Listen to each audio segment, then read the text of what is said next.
BACS academy से मैं मोहन मोदी आपका पुनः हार्दिक स्वागत करता हूं अपने इस नए वीडियो के साथ। आप मेरे साथ पटवारी की तैयारी कर रहे हैं और इसके अंतर्गत आप हिंदी विषय पढ़ रहे हैं। हिंदी विषय के अंतर्गत आने वाले सभी टॉपिक्स को मैं वीडियोस के माध्यम से स्टेप बाय स्टेप आपके सामने लेकर आ रहा हूं। कल जितना मैंने वर्णमाला में कराया उसी टॉपिक को मैं आज के लेक्चर में कंटिन्यू करूंगा।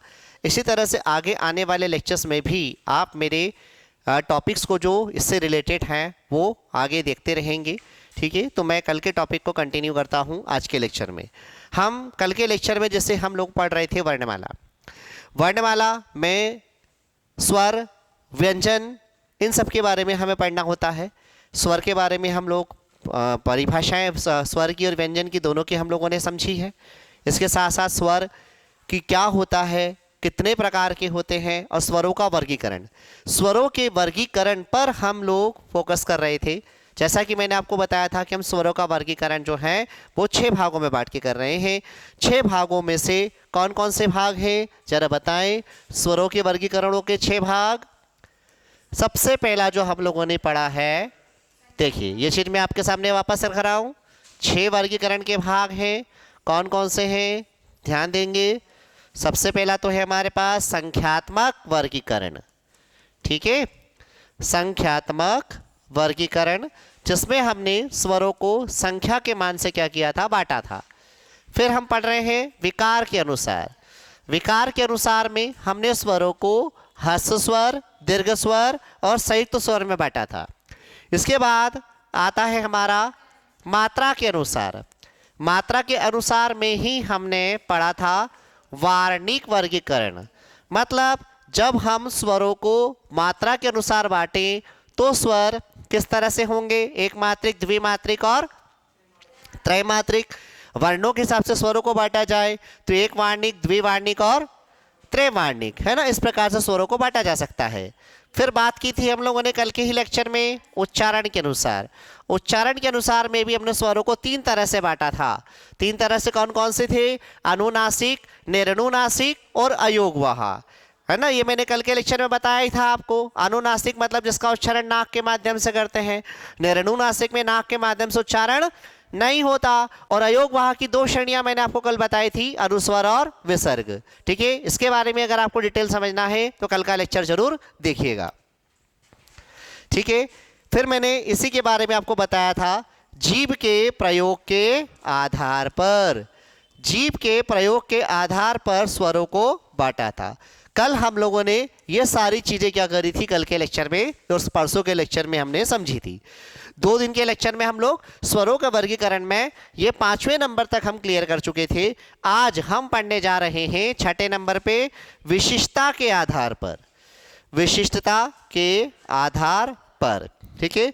अब हम पढ़ेंगे विशिष्टता के आधार पर स्वरों को कैसे बांटा जाता है। तो चलिए स्टार्ट करते हैं हमारा 6वां वर्गीकरण स्वरों का, जो है विशिष्टता के आधार पर। हेडिंग डालिएगा। विशिष्टता के आधार पे हम स्वरों को 2 प्रकार से बांटते हैं, एक है मुखाकृति और एक है, चलिए हम पढ़ रहे हैं 6ठा नंबर विशिष्टता के आधार पर। विशिष्टता के आधार पर स्वरों को बांटा है 2 प्रकार से। कौन कौन सी, एक है ओष्ठाकृति, ओष्ठाकृति के आधार पर। फिर दूसरा है इसमें मुखाकृति के आधार पर। हेडिंग डालेंगे ओष्ठाकृति के आधार पर। सबसे पहली हेडिंग डालनी है हमको ओष्ठाकृति। लिखें,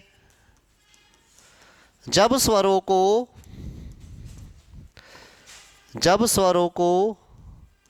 ओष्ठ या ओठ के आधार पर,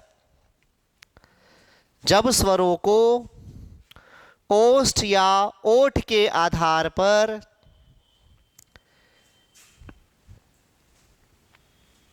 वर्गीकृत या वर्गीकृत किया जाता है, या बांटा जाता है तो उसे ओष्ठाकृति वर्गीकरण कहा जाता है। ओष्ठाकृति वर्गीकरण कहा जाता है। ये भी दो प्रकार का होता है। एक है इसमें वृत्ताकार स्वर और दूसरा है अवृत्ताकार स्वर। हेडिंग डालिएगा वृत्ताकार स्वर।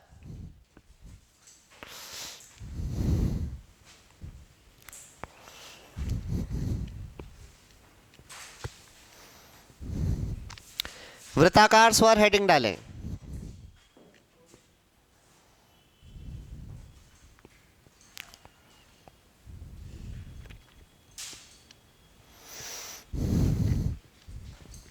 जिन स्वरों को बोलते समय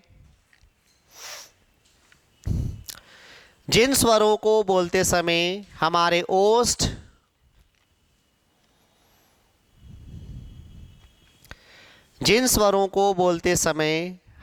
ओष्ठ वृत्त जैसी गोल आकृति बनाते हों, वृत्त जैसी गोल आकृति, बिल्कुल गोल आकृति बनेगी, वृत्त जैसी गोल आकृति बनाते हों, जिन स्वरों को बोलते समय हमारे ओष्ठ वृत्त जैसी गोल आकृति बनाते हों तो उन्हें वृत्ताकार स्वर कहा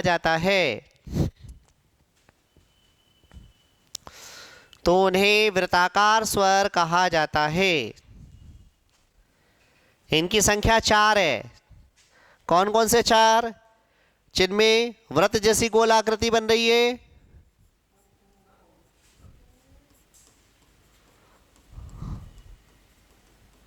देखो चारों को बोलोगे तो आपके ओष्ठ दोनों को दोनों मिलकर क्या बनाएंगे? सर्कल जैसी गोल आकृति बनाएंगे। ऊ ऊ ओ औ। आया समझ में? हेडिंग डालिए अवृत्ताकार स्वर।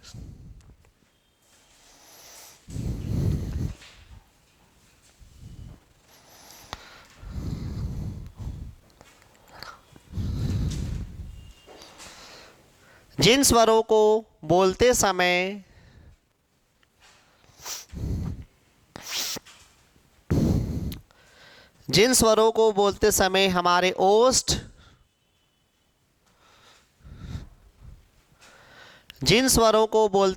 हमारे ओष्ठ वृत्त जैसी गोल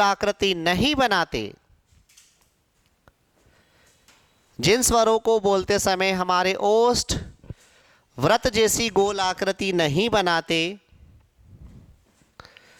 उन्हें अवृत्ताकार स्वर कहा जाता है। अवृत्ताकार स्वर कहा जाता है।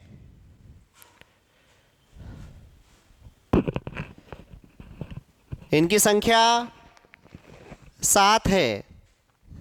कौन से बाकी के साथ?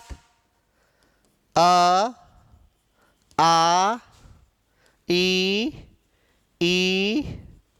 री, फिर ए और आए। ये 11 को बोलते समय हमारे ओष्ठ गोल आकृति नहीं बनाते, इसलिए क्या कहलाते हैं? अवृत्ताकार स्वर कहलाते हैं। क्लियर?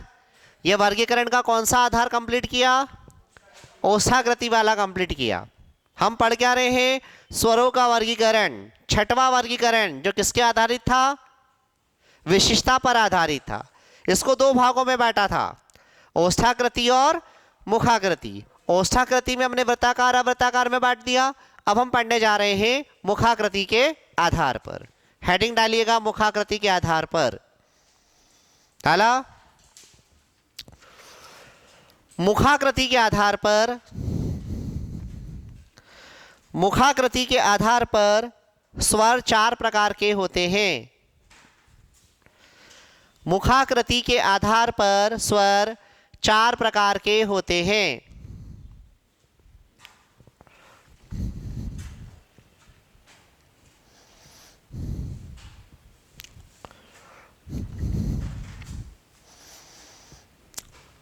बोर्ड का हटा दूं?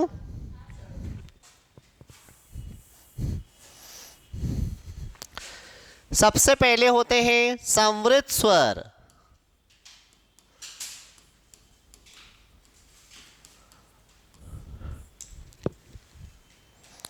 संवृत स्वर लिखो इसका। जिन स्वरों को बोलने में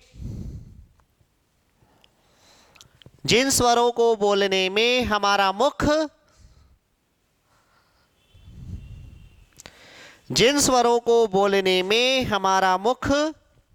सबसे कम खुलता है,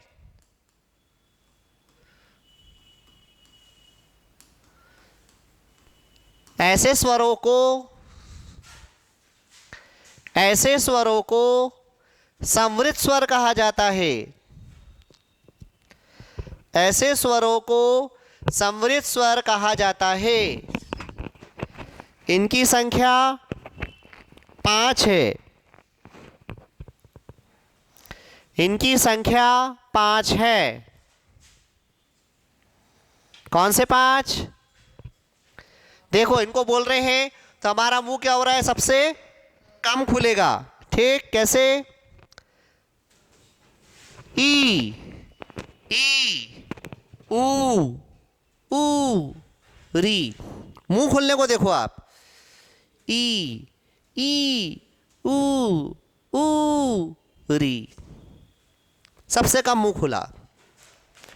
दूसरे हैं इसमें अर्ध संवृत स्वर।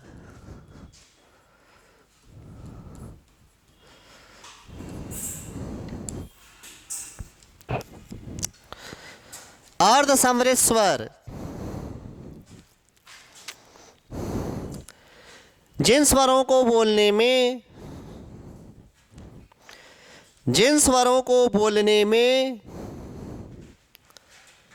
हमारा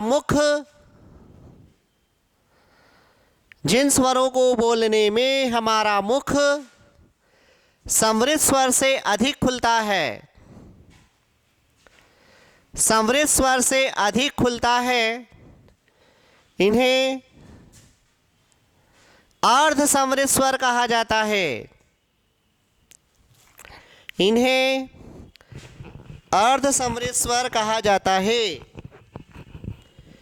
इनकी संख्या 2 है। इनकी संख्या 2 है।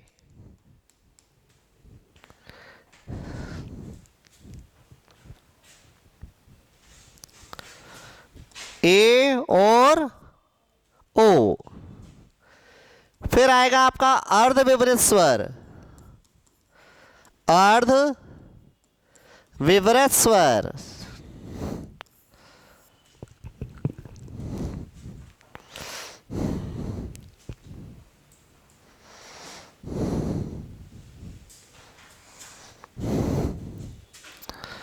अर्ध विवृत स्वर जिन स्वरों को बोलने के लिए या जिन स्वरों को बोलने में हमारा मुख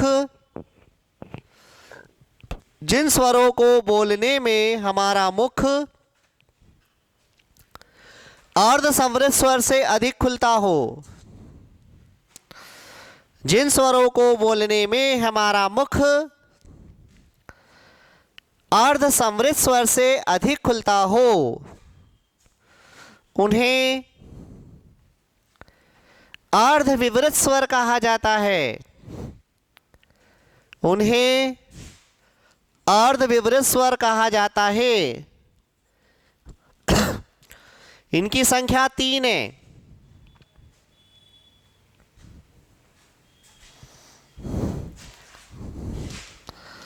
इनकी संख्या 3 है।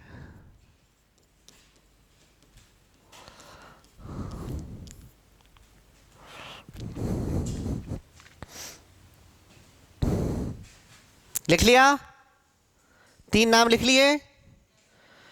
लास्ट विवृत स्वर। विवृत स्वर जिन स्वरों को बोलने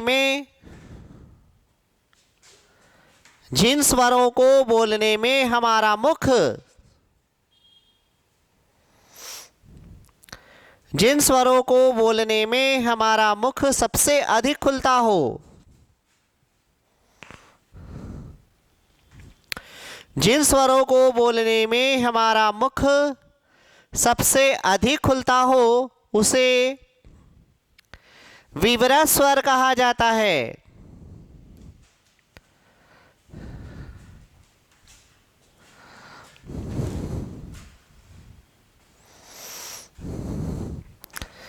विवरा स्वर केवल एक ही है, एक अकेला।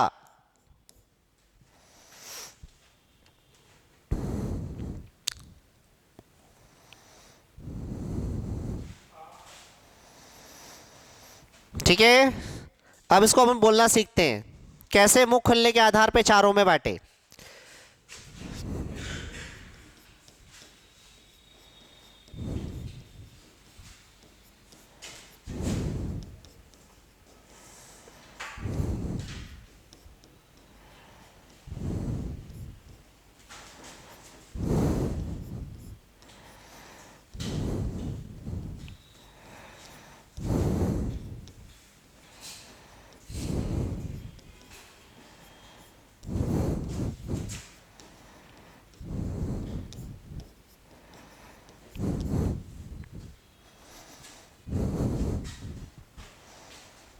सही है?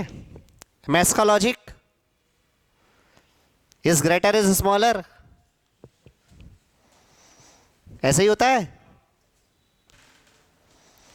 बड़े बड़े गणित के विद्वान बैठे हैं यहाँ, तर्कशास्त्र के ज्ञाता बैठे हैं, अच्छे से रीजनिंग आती है सबको बढ़िया अच्छी तरीके से। सही लिखा है मैंने? ग्रेटर और स्मॉलर का साइन गलत तो नहीं लगा दिया? बताओ बताओ।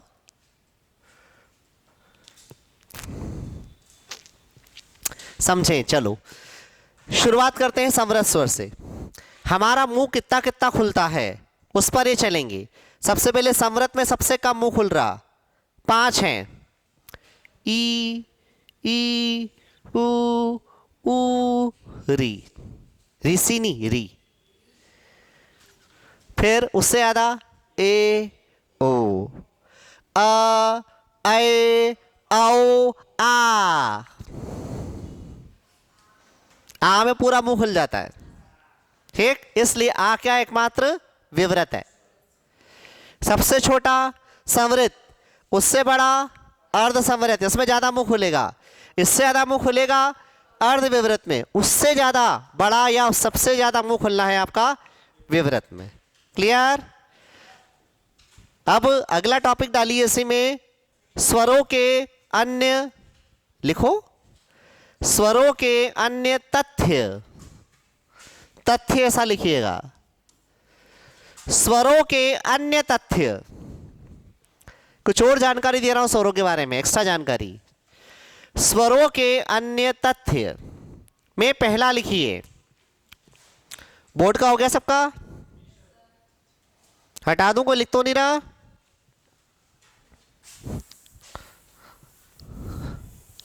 स्वरों के अन्य तथ्य में सबसे पहला लिखेंगे हम आगत स्वर।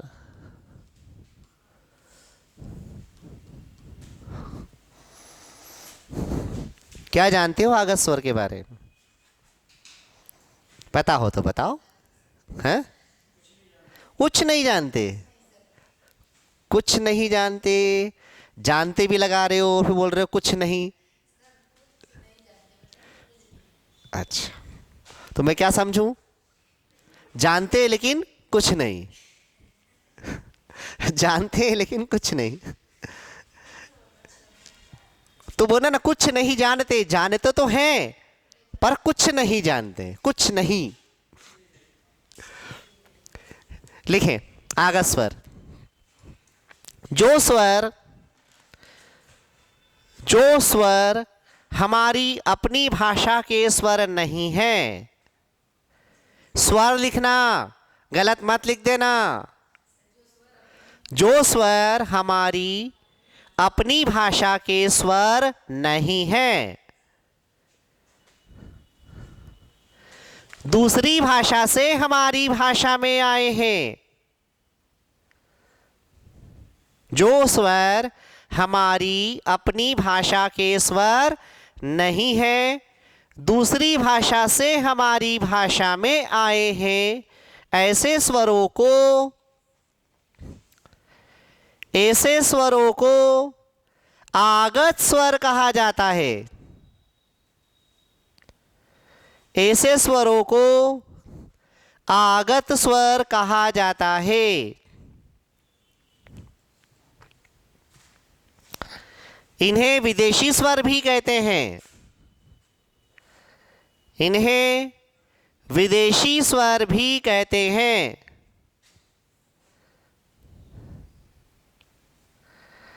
ये दो प्रकार के हैं।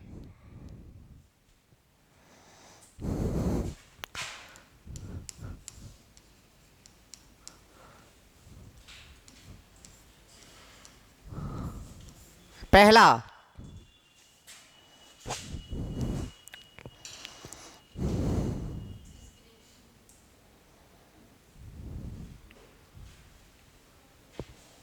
क्या लिखा मैंने पता है? आ तो है ही नहीं है, आओ भी नहीं है। देखो, एक तो ये होता है, फिर आप बोलते हो आ, फिर आप ये ऐसा बोलते हो, फिर बोलते हो आप ऐसा, ठीक है, फिर आप ये वाला भी बोलते हो। अब बताओ इनमें से क्या है? ये कुछ है? सबसे अलग हटके है। हमारी हिंदी का ये वाला स्वर है। जब हम क्या करते हैं, चंद्र बिंदु बोलते हैं इसको।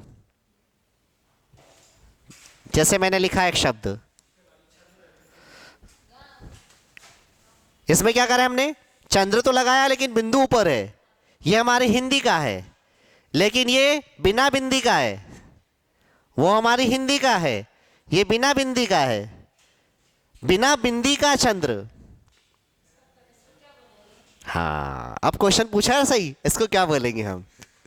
चलो पहले समझे। ये है आपका अ, आ, ओ, औ और आ।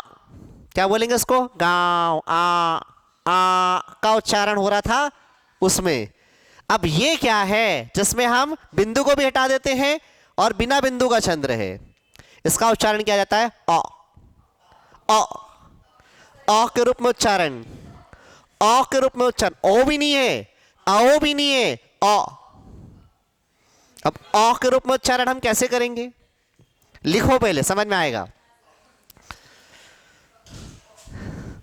लिखो, यह अंग्रेजी भाषा का स्वर है। यह अंग्रेजी भाषा का स्वर है और इसका प्रयोग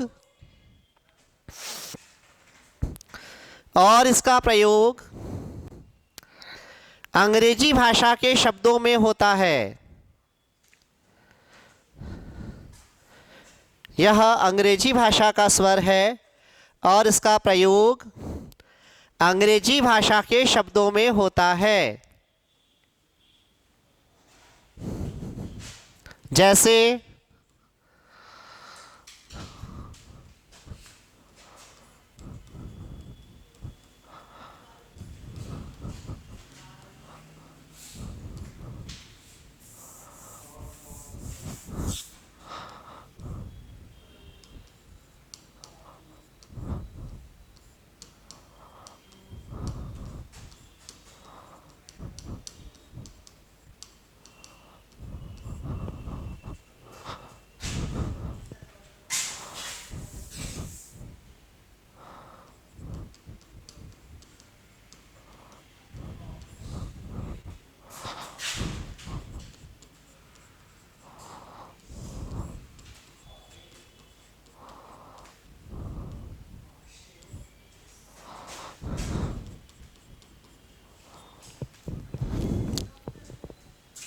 बिल्कुल, और लिख सकते हैं ना, और बढ़ा देते हैं।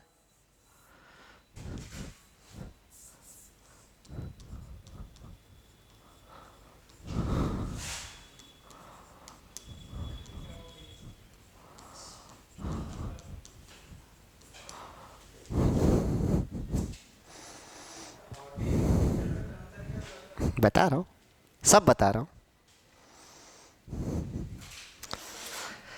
अंग्रेजी भाषा का स्वर है, अंग्रेजी भाषा से हमारी भाषा में आया। लिखिए लाइन अपने, ये लाइन लिखिए ना, यह स्वर अंग्रेजी भाषा से हमारी भाषा में आया और अंग्रेजी भाषा के ही शब्दों में इसका प्रयोग होता है। कोई भी शब्द इसमें हिंदी का नहीं है, सारे शब्द क्या है, अंग्रेजी के। तो अंग्रेजी भाषा के शब्दों में इसका प्रयोग क्या बोलेंगे। और खास बात, आ की मात्रा के ऊपर लगेगा। जैसे हमारे यहाँ चंद्र बिंदु लगता है, ऐसे बिना बिंदु का चंद्र है। समझ में आया, बिंदु नहीं लगानी है, चंद्र तो लगेगा लेकिन बिंदु नहीं लगानी है। हॉल, हाल नहीं है, होल भी नहीं है, हा हा हॉल।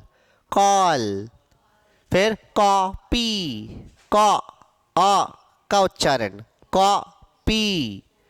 टॉफी, का उच्चारण करना है, टॉफी।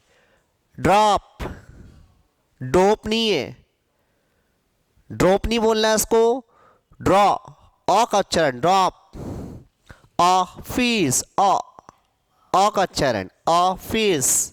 फिर होटल नहीं बोलते हैं, होटल, होटल। होटल नहीं बोलना है, का उच्चारण करो, होटल, होटल। हॉस्टल भी नहीं बोलते हैं, हॉस्टल, हॉस्टल। हाँ, ऐसे ही बोलना, हॉस्टल। तो पहले दो चार बार तो सोचेंगे क्या बोल गई। सहेली आशा जो बोले क्या बोल रही थे, फिर बोले कि ध्यान से सुन मैं क्या बोल रही। वो मैं हॉस्टल नहीं, होटल, हॉस्टल नहीं बोल रही हूँ, मैं क्या बोल रही हूँ, हॉस्टल, हॉस्टल। फिर ये डॉक्टर नहीं है, डॉक्टर नहीं लिखा है, तुम डॉक्टर डॉक्टर करते हो उसको। या तो डॉक्टर बोलोगे या डॉक्टर बोलोगे, दोनों ही गलत है। ना ये डॉक्टर है ना ये डॉक्टर है। डॉक्टर, डॉक्टर, आओ का उच्चारण डॉ। समझ में आया ना, ओ है ना आओ है, कुछ नहीं है, उससे अलग हटके है स्वर। होटल गलत लिखते हो, होटल होता ही नहीं है। होटल, का उच्चारण होटल। यही तो गलती करते हैं हम लोग कि हमको ना तो हिंदी आती है ना इंग्लिश आती है। हम ऐसे लोग हैं जो किसी भी भाषा में हम लोग, हमारी कोई मजबूती नहीं है, किसी भाषा को भी नहीं जानते हम बिल्कुल खिचड़ी इंसान हैं। ना हिंदी अच्छे से आती है, ना अंग्रेजी अच्छे से आती है, ना बोलना आता है, ना लिखना आता है, पता नहीं कैसे हैं हम लोग। जबकि दूसरे देशों में जाओ ना तो वहां अपनी भाषा पर परफेक्ट कमांड होती है उनकी, परफेक्ट कमांड। कोई इनकी भाषा में गलती निकाल के तो बता दे। और हमारी भाषा तो ऐसी है कि कोई हमारी भाषा में सही शब्द निकाल के तो बता दे। इतनी गलतियां करते हैं हम लोग, बोलने में भी लिखने में भी। जैसा बोलते हैं वैसा लिखते हैं, बहुत गलत बोलते हैं हम। अब आपको मैं बताऊं, चलो ठीक है, सब अलग अलग जगह से आए हो आप, आपके घर में बोलियां बोली जाती होंगी अलग अलग। बोलियां तो वैसे भी मानक नहीं है। आपकी घर वाली जो लैंग्वेज है वो तो बहुत ज़्यादा अशुद्ध है, बहुत ज़्यादा अशुद्ध। निमाड़ी हो कि मालवी हो, कोई भी हो, वो बोली है, बोली को शुद्ध रूप मान ही नहीं सकते। पर मुझसे भी व्यवहार कर रहे हो तो आप शुद्ध रूप में कर रहे हो, पर मेरे अनुसार वो भी अशुद्ध है। बोलो 10 वाक्य मेरे साथ, बोलो, आपको जो इच्छा हो 10 वाक्य बोलो, हर वाक्य में गलतियां निकालूंगा। शुरू करें। सोच सोच के मत बोलो, जैसा बोलते हो एज इट इज बोलो। 10 वाक्य बोल के बताओ। तुम्हारे को बोलना नहीं आता, मैंने गलत बोला, फिर भी उसने रिप्लाई करा। मैंने बोला तुम्हारे को बोलना नहीं आता, मैंने तुम्हारे को बोला, फिर भी इन्होंने क्या किया है, उस गलत आंसर, गलत चीज को पकड़ा नहीं है कि मैंने क्या बोला, उस चीज को सुनने के बाद भी रिप्लाई कर दिया इन्होंने। सबसे बड़ी बात,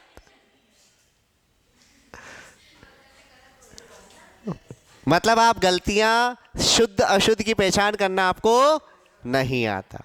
शुद्ध अशुद्ध की पहचान करना सबसे पहले सीखो।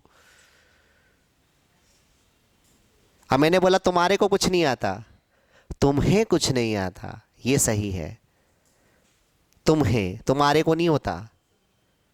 मेरे को तो आती नहीं हिंदी, नहीं आती मेरे को हिंदी। हाँ, ये अब पहचानी हो ना, मेरे को शब्द नहीं होता, मुझे हिंदी नहीं आती, ये है इसका मानक रूप। जबकि आप सबके सब इंदौर आए ना, इंदौर की भाषा में ऐसे रंग गए सबके सब कि यहां जो मिलता है वो इंदौरी लैंग्वेज बोलना चालू कर देता है। अब किसी का नाम लिया तो अंदर से क्या करेगा, आवाज देगा, हाउ, आया, हाउ, व्हाट, हाउ, क्या होता है हाउ? इंदौर में चलता है हाउ, बहुत चलता है, पर ऐसा हाउ चलता है ऐसा कोई मतलब ही नहीं है। हमारी हिंदी में इसकी कोई वैल्यू नहीं, कोई महत्व नहीं है, हाउ जैसा कोई शब्द ही नहीं है। हाँ, ये हम अगर यूज करें, सही कह रहा हूं? हाँ, यस सर, एक शब्द बोला वो भी अंग्रेजी में बोला, कहाँ हिंदी बोला? मैं बोला हूं 10 वाक्य भी शुद्ध नहीं बोल सकते, 10 वाक्य भी हम शुद्ध नहीं बोल सकते। हमारी ऐसी हिंदी है, ऐसी हिंदी जिस पर हम अपने आप को गुरूर करते हैं, अरे हम हिंदी बोलते हैं, इतनी अच्छी हिंदी बोलते हैं। समझ में आई बात? हाँ, आ गई। क्या आ गई? 10 वाक्य बोलो, क्या आ गई समझ में? शुरू करते हैं, चलो। मैं तो कब से बोले जा रहा हूं, कभी मैं आपसे भी सुनने की इच्छा करता हूं, आप भी तो मुझे बताओ कि हाँ क्या सोचते हो आप। एक अनुच्छेद पे या एक पैराग्राफ बोलने के लिए कहूं तो बोल के बता सकती हो? एक टॉपिक पर 5 लाइन, 8 लाइन, 10 लाइन, जो भी बोलो, बोलो। इतना सोचना, 5 लाइन नहीं बोल सकते हम किसी टॉपिक पर? अरे जो हम चौथी पांचवी में लिखते हुए आए हैं वही तो पूछ रहा हूं मैं। कोई टॉपिक दे दूंगा, उस टॉपिक पर 5 लाइन बोलने को कह रहा हूं, तो 5 लाइन नहीं बोल सकते हम? बोल सकते हैं, पक्का? पक्का? टॉपिक सुनोगी कौन सा बोलूंगा? 5 लाइन बोलनी है। मत बोलो सर, है ना, नहीं सुनना मेरे को कुछ। चलो ठीक है, तो ये बात हमने सबसे पहले क्या पढ़ी, आगत स्वर। आगत स्वर को क्या कहते हैं हम लोग? विदेशी स्वर कहते हैं।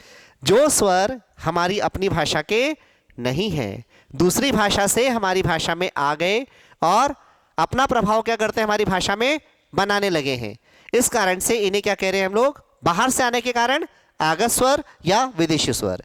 2 तरह के, पहला कौन सा? अ, अंग्रेजी भाषा का स्वर। अंग्रेजी भाषा के ही शब्दों में क्या करते हैं हम लोग? इसका प्रयोग करते हैं। दूसरा स्वर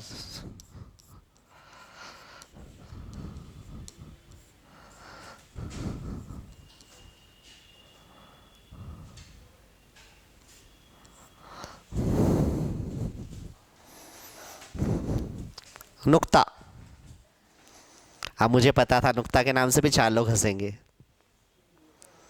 ये नुक्ता वो वाला नुक्ता नहीं है। ये नुक्ता वो नुक्ता मत समझ लेना। हाँ, हाँ, नहीं तो भैया पता चला कि 12वें के दिन जिमाने वाला नुक्ता हो गया ये। नहीं, वो नुक्ता नहीं है। नुक्ता कहा जाता है इसको, बट नुक्ते का मतलब क्या है यहाँ पर मैं बता रहा हूँ, उससे इसको कंपेयर मत कर लेना। लिखा नुक्ता, ध्यान से यहां पर मैंने डॉट लगाया है, ये डॉट जरूर लगेगा इसमें। लिखो, यह स्वर अरबी उर्दू फारसी भाषा से, अरबी उर्दू फारसी भाषा से हमारी भाषा में आया। यह स्वर अरबी उर्दू फारसी भाषा से हमारी भाषा में आया और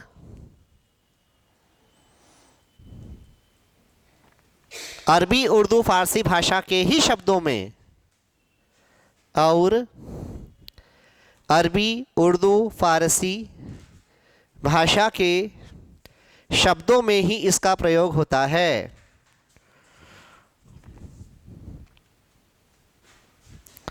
जैसे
कब लगेगा ये? खास करके ज, ख, फ ऐसे शब्दों के बीच में। फ पे भी लगता है, ख पे भी लगता है।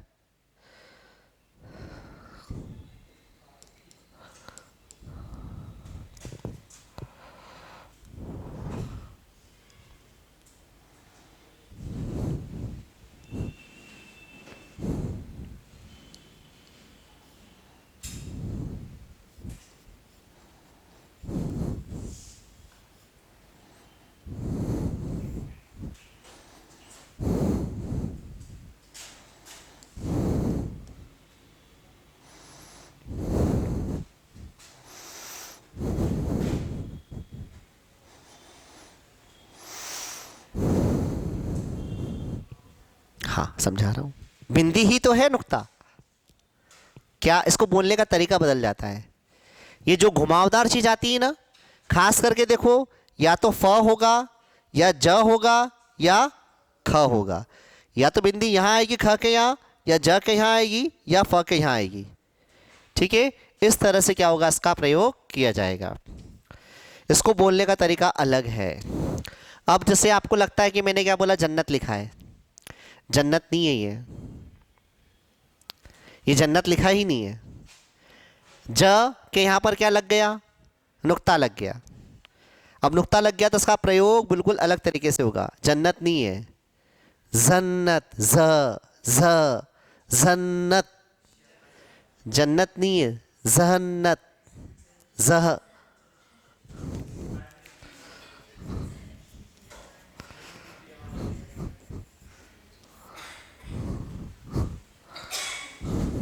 सारे अरबी उर्दू फारसी के शब्द। जरा जरा नहीं है वो, जर्रा, जर्रा, ज ऐसा बोलना है इसको। जर्रा जर्रा मतलब कण कण, जर्रा जर्रा। और जरा जरा बोलूँ तो थोड़ा थोड़ा हो जाएगा, तो जर्रा जर्रा। वहां के जर्रे जर्रे में जोश और उत्साह भरा हुआ है, जर्रा जर्रा।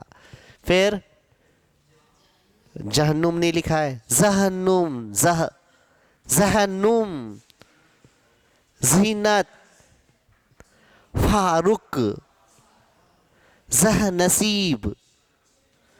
इस तरह से बोला जाएगा। हाँ, हवा निकल रही है वही। और थोड़ा सा इसको जोर देके बोलना है।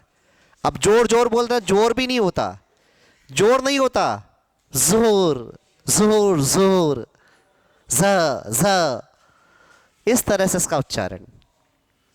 क्लियर?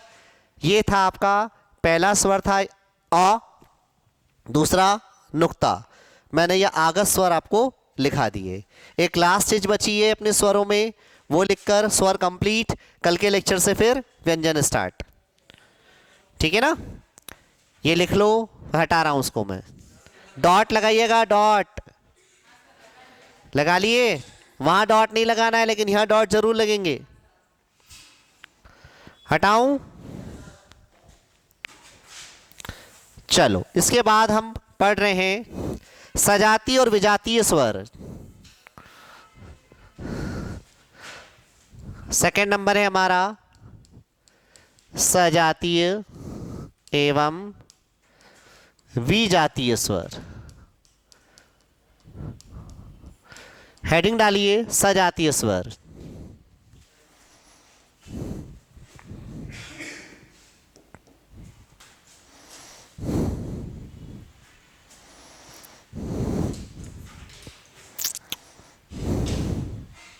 बोलूं, आकार और बनावट में जो स्वर, आकार और बनावट, आकार और बनावट में जो स्वर एक जैसे होते हैं,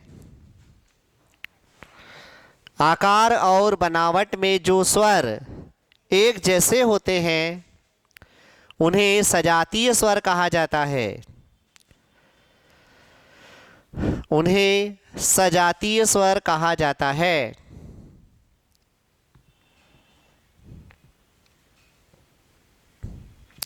आकार और बनावट में जो स्वर एक जैसे होते हैं उन्हें सजातीय स्वर कहा जाता है। लिखा, ये हमेशा जोड़े में होते हैं, ये हमेशा जोड़े में होते हैं। अब जैसे देखो, ये मैंने आपके सामने बनाया अ, अब इसके सजातीय कौन कौन से होंगे? अ का सजातीय आ हो सकता है, अम हो सकता है, अह हो सकता है, फिर ये हो सकता है, और बिना बिंदु का ये चंद्र हो सकता है। इतने सारे हैं अ के सजातीय। सजातीय मतलब सबकी बनावट इसके जैसी, मात्राएं लग गई वो अंतर हुआ वो छोड़ो, औ अलग हो गया ना ना, हाँ और औ भी आएगा और औ भी आएगा, ये दोनों भी आएंगे, वो उल्लू का नहीं आएगा, वो अलग हो गया। ये सारे के सारे क्या हैं? अ के सजातीय है, मतलब आकार और बनावट क्या हो गई इनकी? अ के जैसी। तो अ का सजातीय पूछे तो इतने सारे। अब अ के साथ में क्या कर दिया मैंने? ई रख दिया, तो ये क्या हो गए? दोनों विजातीय हो गए। आकार बनावट दोनों की क्या हो गई? अलग हो गई। हाँ, पर ई के साथ में क्या हो गया? ये ई रख दिया, तो ये दोनों क्या है आपस में? सजातीय। समझ में आई बात? ऐसे ही इस ऊ के साथ में इस ऊ को रख दिया, तो ये आपस में क्या है? सजातीय हो गया। ठीक है, और फिर ऐसे ही ए के साथ में इसको रख दिया, तो ये भी आपस में क्या हो जाएंगे? सजातीय हो जाएंगे। क्लियर? समझ में आई बात? क्वेश्चन पूछ सकता है हमको वो, जैसे मान लो उसने अ दे दिया क्वेश्चन में, इसका सजातीय स्वर कौन सा? चार स्वर दे देगा ऑप्शन में, और सजातीय पूछेगा तो बताना सजातीय कौन सा है। क्वेश्चन पॉजिटिव नेगेटिव दोनों सेंस में आ सकते हैं। अ का सजातीय स्वर कौन सा है? अ का सजातीय स्वर कौन सा नहीं है? अ का विजातीय स्वर कौन सा है? अ का विजातीय स्वर कौन सा नहीं है? एक ही चीज को वो चार तरह से पूछ सकता है। आई समझ में? चलो विजातीय स्वर की परिभाषा भी लिख लो, लगे हाथ। आकार और बनावट में जो स्वर, आकार और बनावट में जो स्वर